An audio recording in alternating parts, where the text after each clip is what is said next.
Thanks for dropping by, and welcome to Solve Crime's new series, Caught After Death, where we'll profile criminals who were positively identified for crimes they committed after they died.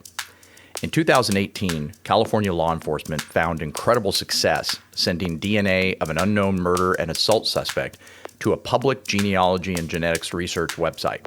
In short order, they were able to narrow down to genetically close relatives of the suspect and eventually to the suspect himself.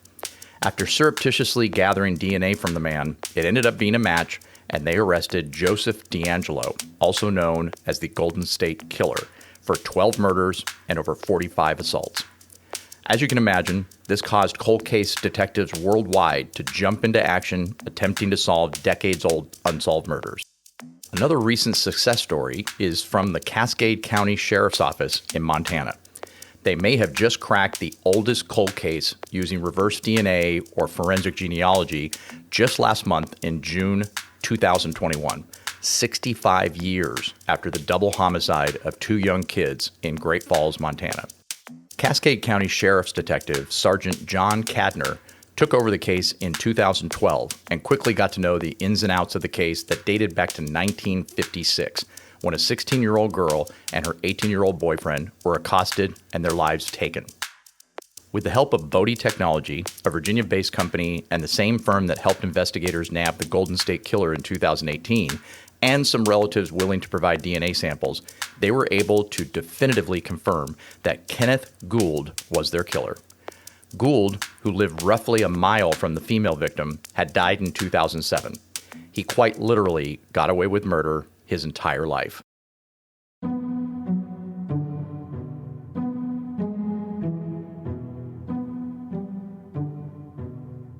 Kenneth Gould was never questioned by law enforcement, not as a witness, not as a suspect. He was never interrogated. He never saw his name in the newspaper or on TV. He never saw the look of disappointment and horror on the faces of his family. He never wore handcuffs. He never had a perp walk. He never ate a prison meal. He never sat at the defendant's table in a courtroom. He never endured listening to a victim's impact statement. All because he was caught after death. This is Solve Crimes.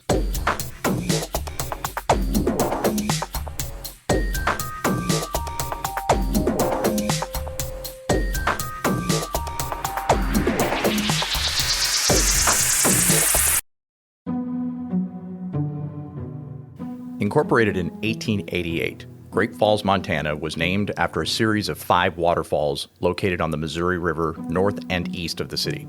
It sits 3,300 feet above sea level, and it's just under 24 square miles. From 1950 to 1970, Great Falls was Montana's largest city. Billings took over the top spot in 1970, with Missoula second largest and Great Falls third. As of 2021, that order still stands. In 1956, when this horrible crime happened, the population of Great Falls was 39,000. As of 2019, it is 58,000. The Great Falls community's largest employer is still Malmstrom Air Force Base, located just east of the city. It's where the victim, Lloyd Dwayne Bogle, was stationed at the time of his death. Great Falls is a very popular tourist destination in Montana, with 1 million overnight visitors annually. In August 1950, Great Falls gained some notoriety with the Mariana UFO incident. Nick Mariana, the general manager of the Great Falls Electrics minor league baseball team, and his secretary observed 2 bright silvery spheres move rapidly over the city's empty baseball stadium. Mariana used his camera to film the objects. The film is believed to be one of the first ever taken of a suspected UFO. The event received widespread international publicity and is regarded as one of the first UFO incidents in the United States. In 2007, the Great Falls White Sox were renamed the Great Falls Voyagers to commemorate the Mariana event. The new team logo even features a green alien in a flying saucer. An interesting mix of well-known people hail from Great Falls, Montana, including horror filmmaker Ted Geoghegan, former NFL quarterback Ryan Leaf, Child actress Missy Gould, who you might remember from Benson, she now has a PhD in psychology and a thriving practice in Napa County, California. Disney film actress Barbara Luddy, country singer Charlie Pride, and comedian slash musician slash beatboxer from Late Night with James Corden, Reggie Watts. 16-year-old Patricia Kalitsky was a junior at Great Falls High School, and her 18-year-old boyfriend, Lloyd Dwayne Bogle, was an airman from Waco, Texas, stationed at nearby Malmstrom Air Force Base. The pair quickly became sweethearts after they met and had been seeing each other for many months. In fact, Patty's parents considered Dwayne, as he was known, a member of the family already. So they weren't immediately concerned and did not call police when she didn't come home that night, thinking that the two may have eloped. It was 1956, remember. Very, very different times. On the evening of Monday, January 2nd, 1956, Patty and Dwayne were last seen at a drive-in restaurant on the west side of Great Falls. They ate in their car, and employees last saw them leaving the parking lot around 9 p.m. The question is, did someone follow them? According to authorities, Patty and Dwayne were parked at a known Lover's Lane type area near Wadsworth Park along Sun River when they were confronted by Kenneth Gould. Gould ordered Bogle out of the car at gunpoint and had him remove his belt. Gould then tied the belt, or had Patty do it, around Bogle's wrists behind his back. There is no evidence that Bogle resisted or fought back against Gould. Blood evidence shows that he took Bogle over to a nearby tree where he shot him in the back of the head. Patty probably was forced to watch. The bullet entered behind his right ear and exited out of his left temple. Gould then picked Bogle up and placed him face down next to his car where he was found the next day.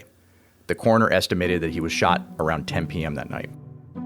Gould then put Patty into his vehicle, drove her north of Great Falls, where he assaulted her and then shot her exactly as he did her sweetheart. The bullet entered near her right ear and exited out her cheek just below her left eye. She was then tossed down the embankment. County Coroner Dr. Magna estimated that Patty was shot about an hour after Dwayne, but said she probably didn't die for several hours. Robbery was clearly not Gould's motive. Bogle's wallet had $5 cash inside, and there was an expensive camera. Both were left behind in the car. On Tuesday, January 3rd, 1956, 3 boys were out walking along a dirt road alongside Sun River near Wadsworth Park, northwest of Great Falls city limits, when they came upon a gruesome scene. Dwayne Bogle's body was lying face down next to his car, his head in a pool of blood. A large-scale manhunt began immediately, hoping to find Patty alive, but the very next day, a Cascade County road worker found her body down a steep 20-foot embankment north of Great Falls. Then Cascade County Sheriff D.J. Leeper reported at the end of January 1956 that it was determined after Patty's autopsy that the bullet that killed her and Dwayne was a large-caliber .45. With her parents' permission, officials exhumed her body on Saturday, January 28th, just 2 weeks after she was laid to rest. Bullet particles were removed from her head and sent to the FBI for further examination. The exhumation and recheck of the findings only took a short time that Saturday, and Patty was reinterred the same day. Almost immediately, a union group from Great Northern Railway created a reward fund, starting with $500, for information that would lead to the arrest and conviction of the killer or killers. With many public and private donations, the fund quickly grew to $6,000. After inflation, that $6,000 in 2021 would be nearly $60,000. A few fellow airmen who knew Dwayne were interviewed, and there was even a confession that looked promising but ended up being false. As planned from the very beginning, the reward fund, including interest it had accrued, was dispersed to charity in 1967, since the reward never brought anyone to justice. Current Cascade County Sheriff Sergeant Kadner said, "You had 2 young, vibrant individuals that were well-liked among their peer group. Investigators back then poured their heart and soul into this case. They've left a little bit of themselves from what I've seen." An interesting side note is that at one point, famed crime boss James Whitey Bulger was a suspect in the Kalitsky-Bogle murder case. Bulger had been in the Great Falls, Montana area and had been arrested for rape in 1951. You may remember Bulger's story as it was told in the 2015 Johnny Depp film Black Mass. Rumor has it that Bulger hated Depp's portrayal of him. Whitey Bulger was found dead in his jail cell, apparently killed by his cellmate, in 2018. Cascade County officially eliminated Bulger through DNA testing before sending the samples to Bodie Technology in 2019, where they were able to extract another DNA profile from the over 6-decade-old sample. Speaking of over 6 decades-old DNA samples, while this case has received worldwide coverage because it very well may be the oldest cold case to be solved using forensic genealogy and reverse DNA in history, no one seems to be talking about the foresight, maybe even brilliance, of Cascade County coroner Dr. Charles Magner. During Patty's autopsy, Dr. Magner discovered traces of sperm on or in her body. He placed the sample on a slide, and that slide was preserved in an evidence vault for over 6 decades. Remember, in 1956, law enforcement had very little tools in their bag compared to today. They could determine blood type, but not whose blood it was. Their only available methodologies to arrest, let alone convict someone of a crime, were fingerprints, eyewitnesses, and confessions. That's it. It is absolutely incredible that Dr. Magner thought to preserve that sample and evidence, not knowing how or when it would ever help the case. If not for that sample, the case never would have been solved. Period. Dr. Magner served as trustee on the committee that created the reward setup to capture Patty and Dwayne's killer. He was an avid golfer and originally from North Dakota, graduating from University of North Dakota School of Medicine and then attending Rush Medical College at the University of Chicago, graduating in 1938. He moved to Great Falls in 1941 and opened a private medical and surgery practice. In 1950, he was elected coroner for Cascade County, where he served 29 years at that position, retiring in 1979. The good doctor passed away in 1996 at the age of 83. At the time of this double homicide in 1956, Kenneth Gould was 29 years old and a horse trainer by trade. It turns out he lived just over a mile from the Kalitsky's home and kept horses 600 yards from the house that Patty grew up in. It's quite possible, even likely, that he had taken notice of Patty and may have even followed her and Dwayne that night. Gould apparently had a type, an age type.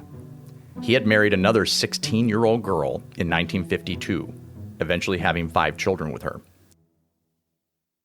The family moved after the murders and bounced around a handful of towns in Montana before moving away for good in 1967 when Gould moved his family to Alton, Missouri, where he ended up dying in 2007 at the age of 79. According to Sergeant Kadner, Kenneth Gould did not have a criminal record. That's why they didn't get a hit on his DNA when it was run through CODIS, the FBI's national database. 3 of Gould's children agreed to submit DNA samples to help the investigation, which is how they verified that Gould was the killer. By all accounts, Gould led a normal life. Gould's neighbors, like Edgar Wilson, were genuinely shocked.